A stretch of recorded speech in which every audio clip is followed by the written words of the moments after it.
자, 먼저 여러분 이 노란색 띠는 알고 계시죠? 예, 조선 전기와 조선 후기로 나누는 그 분기점이 된다라는 걸 기억하시면 되고요. 이 붕당 정치, 그러니까 이게 15세기와 16세기, 조선 전기를 다시 15세기와 16세기로 나눌 수 있다라고 설명드렸잖아요, 그죠? 16세기 어떤 그 주도 세력은 바로 사림이었다.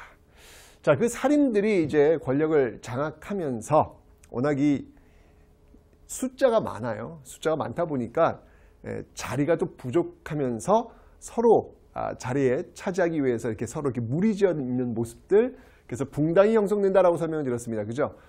사림이 권력을 거의 장악했던 시점은 언제일까? 이렇게 보면요. 대략 선조.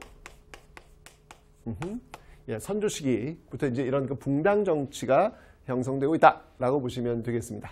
자, 우리는 뭐 다 배웠습니다, 여러분들. 그죠? 예, 동인당과 서인당으로 나뉘어지게 된 그 계기는 무엇이었다? 네, 우리 배웠죠, 여러분들? 바로 예, 척신잔재.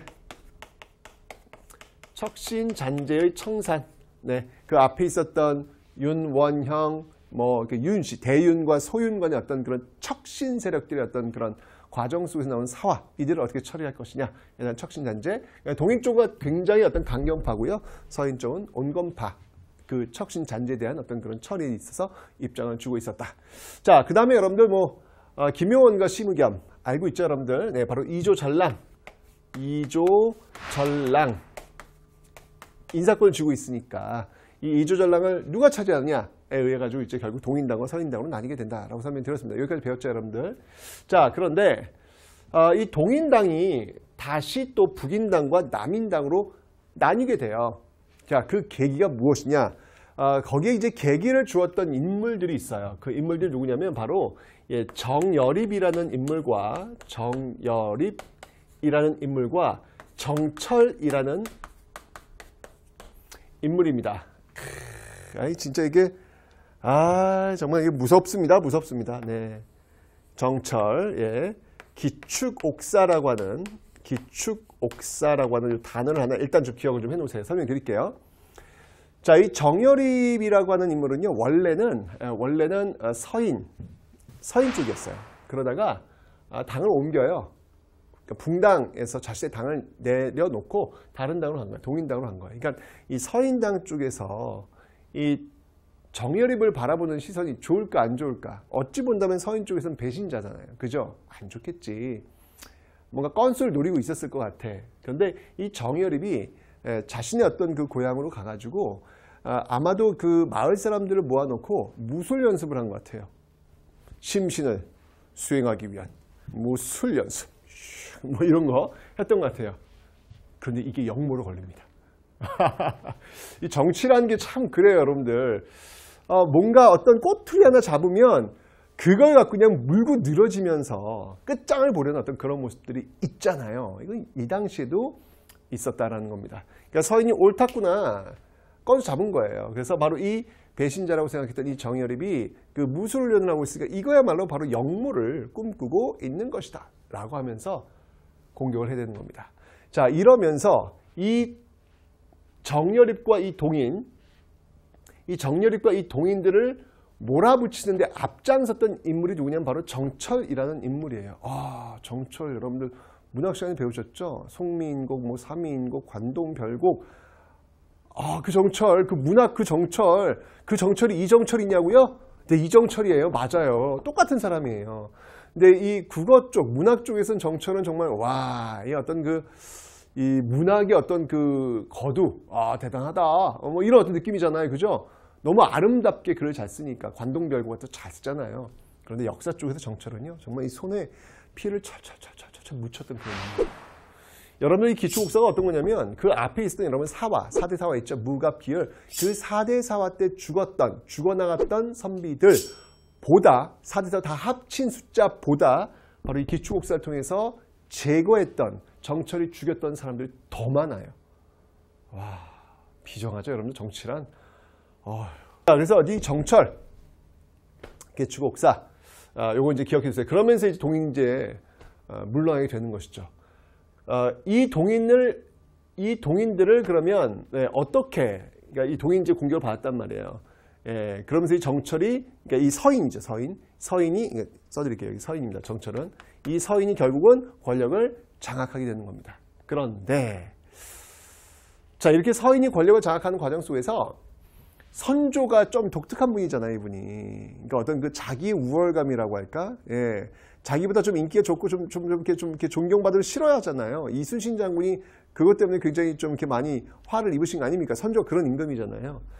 근데 이 정철이, 이렇게 권력을 장악했던 정철이 선조에게 건저의 사건이라는 것을 올리게 됩니다. 건저의 사건. 자, 건저는 뭐냐면 세자책봉이에요, 세자책봉. 세자책봉을 해야 되지 않겠습니까? 너무 당연한 거야. 왕이 있으면 그 세자책봉 해야 될 거 아니에요. 너무 당연한 걸 정철이 한 거야. 근데 이 선조가 독특하신 분이잖아요. 열받은 거야. 뭐야? 나 아직 젊은데 뭐 나 그만두란 얘기야? 기분 나쁜데? 라고 하면서 결국 이 서인이 그것 때문에 몰락하게 됩니다. 이 서인들, 예전에 이 동인을 그렇게 공격해댔던 이 서인들을 어떻게 처리할 것이냐에 따라 가지고 동인이 다시 북인당과 남인당으로 나뉘는 거예요. 북인은 이 서인을 완벽히 그냥 완벽히 없애버리자. 반면에 남인은 정치는 그렇게 하는 거 아니다. 온건파가 되는 거예요. 예, 그러면서 북인당과 남인당으로 나뉘게 되는 어떤 그런 모습들.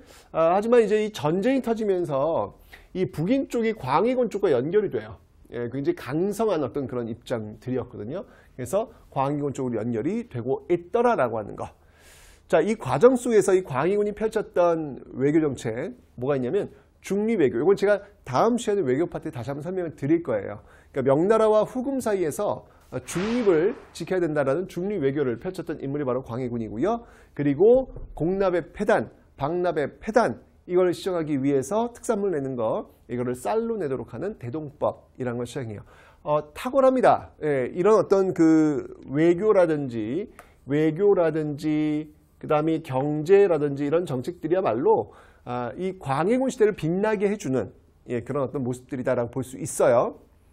그런데 이제 이렇게 좋은 것만 있느냐? 그건 아니에요. 게다가 이 광해군의 어떤 그 도덕적인 어떤 문제까지 또 연결이 됩니다. 왜냐면 이 선조가 사실 광해군은 적자, 그러니까 중전, 직접 그 원다시 원이 아니에요. 원다시 원이 아닙니다. 그러니까 항상 이 광해군은 자기 자리에 대한 어떤 컴플렉스가 있었어요. 그런데 이게 웬일이야? 선조가 어린 신부를 맞이해가지고 아이를 낳아요. 그 아이가 바로 영창대군입니다. 이 영창대군이야말로 원래 왕위 계승자의 1번 타자가 되는 거예요. 그러니까 광해군이 굉장히 스트레스를 받겠죠. 결국은 어떤 일이 벌어지냐면 영창대군을 죽여요. 자기의 어떻게 보면은 이복 동생입니다. 이 영창대군을 죽입니다. 그리고 영창대군의 어머니 광해군의 계모라고 볼 수 있겠죠. 예, 그게 바로 인목대비입니다. 이 인목대비를 폐위를 시켜요. 인목대비를 폐위를 시킵니다. 근데 어쨌거나 어머니예요, 어머니. 그 어머니를 지금 폐위시킨 거야. 가둬버린 거야. 이거는 여러분 조선시대 때 그 효를 중시하는 조선시대 있을 수 없는 일이 있을 수 없는 일. 결국 이제 이런 어떤 후폭풍 속에서 결국 이 서인들이 중심이 되어가지고 들고 일어납니다. 예, 그 사건이 무엇이다? 그 사건이 바로 인조 반정이더라. 인조 반정에 의해서 결국 이 광해군 북인 정권은 무너지게 됩니다. 남인도 이때 이 서인과 함께 뭐 주류는 아니었지만 함께 이 광해군 북인 정권을 몰아내는데 역할을 하게 됩니다. 자, 이렇게 되면서 이제 남인과 그리고 서인 이 두 세력에 의해서 전국은 유지가 될 겁니다. 자, 어떻게 이 서인과 남인이 광해군을 패한 이후에 어떤 모습으로 전국을 유지하는지 살펴보도록 하겠습니다.